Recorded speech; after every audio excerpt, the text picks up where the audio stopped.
Assalamualaikum warahmatullahi wabarakatuh. Bismillahirrahmanirrahim. Alhamdulillahirabbil alamin. Wa usalli wa usallim ala imamil anbiya'i wal mursalin Sayyidina wa maulana Muhammadin wa ala alihi wa sahbihil mayamin, amma ba'd. Yang saya hormati Bapak Vice Presiden Direktur JCI, yang saya hormati pula segenap jajaran manajemen, Ketua Umum FKK, dan semua saudara-saudara saya, karyawan-karyawan dan karyawati-karyawati JCI yang dirahmati oleh Allah Subhanahu wa Ta'ala. Alhamdulillah, tidak ada kenikmatan seperti kita berada di bulan Ramadan, bulan penuh ampunan, bulan penuh rahmat, bulan penuh dengan curahan anugerah daripada Allah Subhanahu wa Ta'ala. Oleh karenanya, kita berharap kepada Allah Subhanahu wa Ta'ala, semoga kita, keluarga kita, dan orang-orang yang kita cintai mendapatkan curahan daripada rahmat dan anugerah daripada Allah di bulan ini. Amin, Allahumma amin. Karyawan-karyawan dan karyawati-karyawati yang dirahmati oleh Allah Subhanahu wa Ta'ala, Rasulullah Sallallahu Alaihi Wasallam bersabda dalam satu hadis, "Idza jaa syahru Ramadan," atau "Idza jaa Ramadan futihat abwabul jannah wa ghulliqat abwabun niran," ay abwabun nar, wa sufidati syayatin, wa fi riwayah wa turma ilal bihar. Ketika datang bulan Ramadan, futihat abwabul jannah, maka dibuka pintu surga selebar-lebarnya oleh Allah Subhanahu wa Ta'ala. Lebar sekali dibuka. Tidak ada satu pintu yang ditutup oleh Allah Subhanahu wa Ta'ala. Dibuka lebar-lebar pintu surga oleh Allah Subhanahu wa Ta'ala. Kemudian wa ghuliqat abwabun niran, dan pintu neraka ditutup rapat-rapat oleh Allah Subhanahu wa Ta'ala. Seakan-akan Allah tidak berkeinginan daripada hambanya bermaksiat di bulan Ramadan sehingga menjerumuskan dia ke dalam api neraka Allah Subhanahu wa Ta'ala.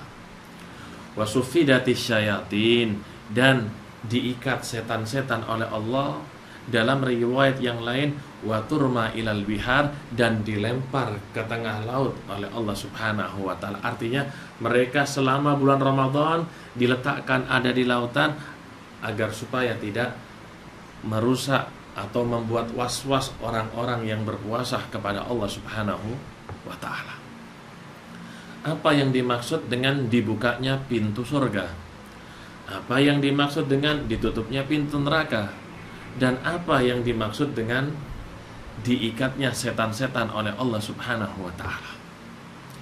Al-Imam Suyuti di dalam syarah Sahih Muslim, ada Imam Nawawi yang mengarang daripada syarah Sahih Muslim, dan ada juga Al-Imam Suyuti yang mengarang daripada syarah Sahih Muslim.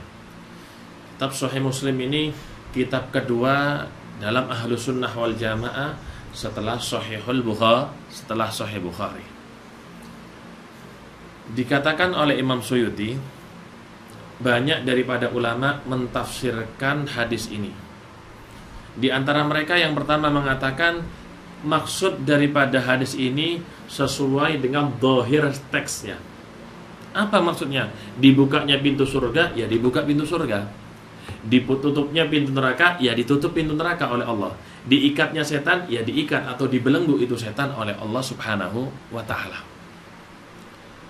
Sebagian lagi ulama, kata Al-Imam Suyuti, mereka mengatakan yang dimaksud daripada dibukanya pintu surga, artinya Allah Subhanahu wa Ta'ala mempermudah bagi hambanya, khususnya umat Nabi besar Muhammad sallallahu alaihi wasallam, untuk mengerjakan amal-amal kebaikan. Mudah bagi mereka untuk membaca Al-Quran, dipermudah bagi mereka untuk mengerjakan sholat tarawih, dipermudah bagi mereka untuk puasa Ramadan, dipermudah bagi mereka untuk berzikir, dipermudah bagi mereka untuk bersosial atau mendermakan hartanya, dipermudahkan bagi mereka untuk semua kebaikan-kebaikan yang intinya semua kebaikan ini menyebabkan pintu surganya Allah Subhanahu wa taala dibuka. Ini tafsiran kedua daripada ulama hadis. Jadi dipermudahkannya amal ibadah untuk membuka pintu surganya Allah Subhanahu wa taala. Adapun yang kedua, ditafsirkan oleh ulama hadis yang dimaksud ditutupnya pintu neraka, artinya mereka dipersulit oleh Allah. Kita orang-orang beriman di bulan Ramadan dipersulit untuk mengerjakan daripada amal-amal kemaksiatan. Mau berbuat maksiat, dia disadarkan, oh iya sekarang bulan Ramadan, saya malu berbuat maksiat kepada Allah Subhanahu wa ta'ala. Ada yang mau misalnya membatalkan puasanya, mau makan misalnya, diingatkan, saya ini sudah lama bermaksiat kepada Allah, kapan saya ini mau tobat kepada Allah Subhanahu wa ta'ala.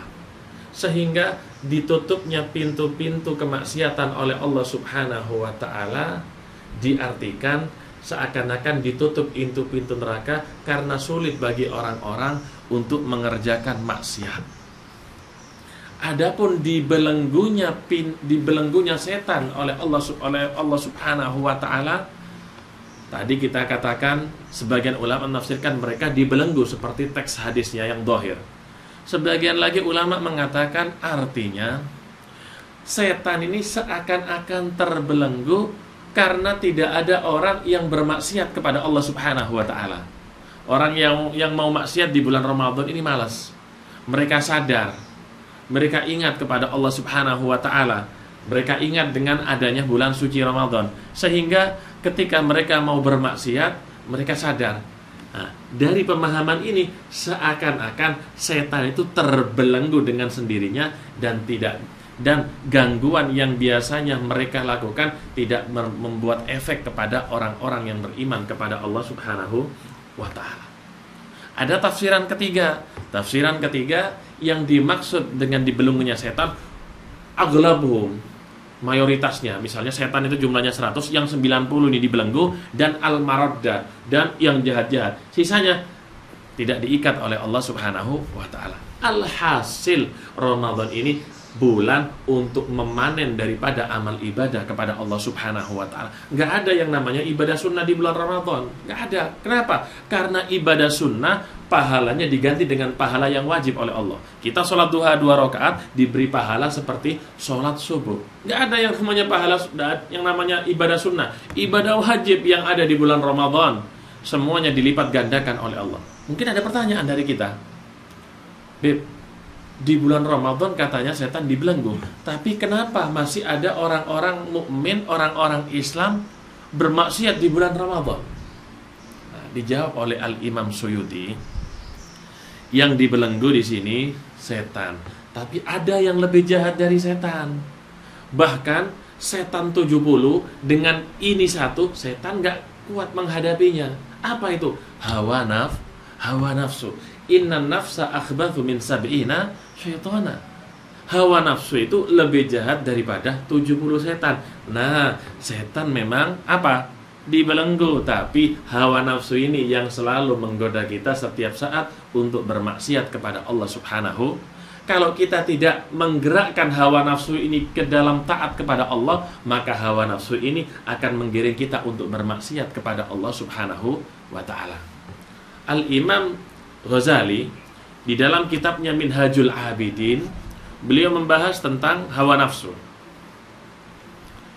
Beliau katakan, kalau hawa nafsu ini diibaratkan musuh, hawa nafsu ini adalah musuh paling berbahaya.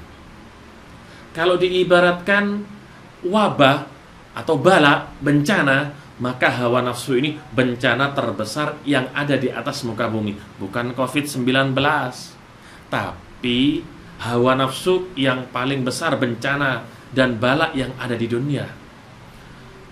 Kenapa? Karena hawa nafsu ada di dalam tubuh kita, sedangkan wabah yang lain ada di luar daripada tubuh kita. Kalaupun mau diobati, sulit untuk mengobati daripada hawa nafsu. Kalau diibaratkan penyakit, penyakit paling berbahaya, mengalahkan penyakit AIDS, waliyadzubillah. Kalau mau diobati, obatnya nggak cukup beli resep satu. Tapi diibaratkan kalau obatnya ini seperti racikan. Campuran beberapa obat dijadikan satu untuk mengobati hawa nafsu. Seperti itu. Nggak cukup dengan sholat. Campuran dengan apa? Dengan zikir. Campuran dengan istighfar. Campuran dengan sedekah. Campuran. Jadi obatnya ini kalau diibaratkan untuk mengobati, racikan obatnya. Mengapa sih hawa nafsu ini musuh paling besar dan wabah yang paling membahaya? Karena dua hal, kata Imam Ghazali. Yang pertama, li'annaha aduwwun min dakhil. Karena hawa nafsu ini musuh dari dalam. Ya, bahasanya orang zaman sekarang, musuh dalam selimut. Kalau musuh dalam selimut, ini bahaya. Kenapa? Sudah tahu isi rumah kita. Ibaratnya kalau pencuri sudah tahu isi rumah kita, gampang bagi mereka untuk menguras daripada harta kita. Kenapa? Tahu tempatnya.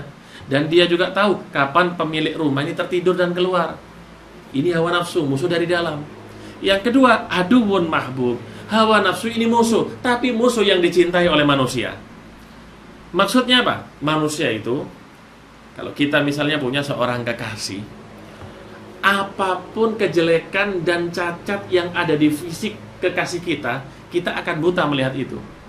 Seakan-akan dia yang paling cantik, dia yang paling indah, dia yang paling tampan.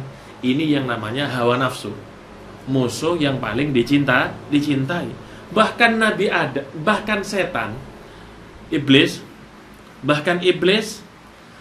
ketika diusir oleh Allah Subhanahu wa ta'ala,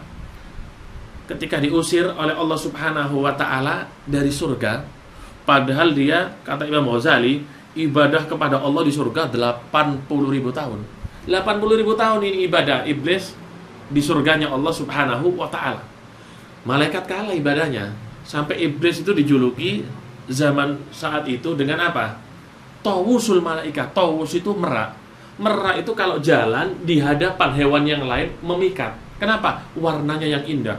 Iblis itu kalau sudah ibadah dulu di surga, semuanya terpikat. Setan pun terpikat dengan ibadahnya.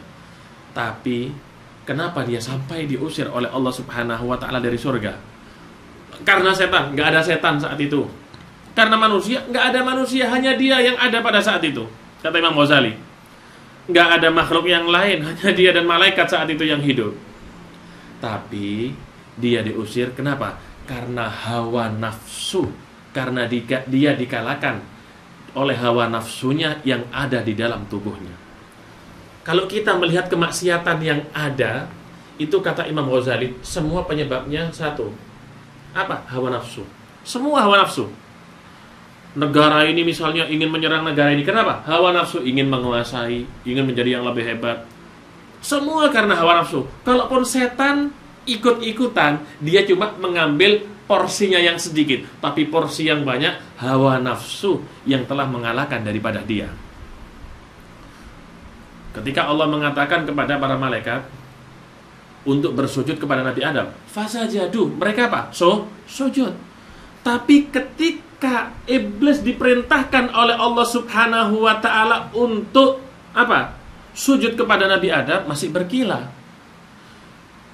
Setan itu, jin itu dalam Al-Furuq Lughawiyah, jin yang jahat itu dinamakan setan. Macam-macam banyak tafsirannya. Kalau iblis, Abu Syayatin, abahnya, ayahnya. Jadi ketika diperintahkan untuk sujud, apa jawaban daripada iblis? Dia dengan hawa nafsunya berbangga dengan pemahamannya. Makanya orang kalau berbangga dengan ilmu yang dia miliki, dia tidak lebih seperti iblis. Dia berbangga dengan pemahamannya, didorong oleh hawa nafsunya. Apa katanya? Khalaqtahu min tin wa khalaqtani min nar. Ya Allah, kamu menciptakan Adam dari apa? Dari tin, dari tanah. Wa khalaqtani min nar, dan engkau menciptakan aku daripada api, ya Allah. Maksudnya apa? Api lebih bagus daripada tanah. Inilah yang menyebabkan sombong daripada iblis. Apa? Hawa nafsu yang ada di dalamnya, yang mendorong dia untuk protes kepada Allah Subhanahu wa ta'ala. Semua karena hawa nafsu. Kalau kita ceritakan panjang, yang penting kita obatnya. Gimana cara mengobati daripada hawa nafsu? Kata Imam Ghazali, 3 caranya mengobati hawa nafsu. Yang pertama kata Imam Ghazali, jangan diberi makan. Jangan diberi makan. Yang kedua, diberi beban berat. Yang ketiga, berdoa kepada Allah. Maksudnya nggak diberi makan apa? Kalau kita misalnya punya hewan anjing menggonggong terus. Misal sehari kita beri makan, nanti 2 hari kita beri makan, pasti jenggong terus tuh anjing. Tapi ketika datang itu makanan, anjing tahu ini yang datang setiap 2 hari adalah tuan saya. Tuhan saya ini yang datang. Saya harus menurut kepada dia karena dia yang memberi makan. Begitu juga hawa nafsu. Ketika dibuat lapar dengan cara berpuasa, dengan sendirinya akan lemah ini hawa nafsu. Yang kedua, dikasih beban berat. Anjing yang galak pun kalau dikasih beban puluhan kilo juga dia akan lemas. Hawa nafsu, paksa untuk ibadah. Sholat tarawih 20 rakaat, ngaji 3 juz setiap hari, paksa ibadah yang banyak, akan lemas. Yang ketiga, dengan berdoa. Apa? Inna nafsa la ammaratun bisu illa ma rahima rabbi. Sesungguhnya hawa nafsu itu memerintahkan untuk kejelekan kecuali apa? Jika Allah Subhanahu wa taala mengasihi, artinya dengan berdoa kepada Allah Subhanahu wa taala. Mudah-mudahan kita selalu dijaga dari hawa nafsu oleh Allah Subhanahu wa taala, dibimbing ke jalan yang benar sehingga kita menjadi orang yang la'allakum tattaqun, yang ahli bertakwa oleh Allah Subhanahu wa taala. Amin. Allahumma amin.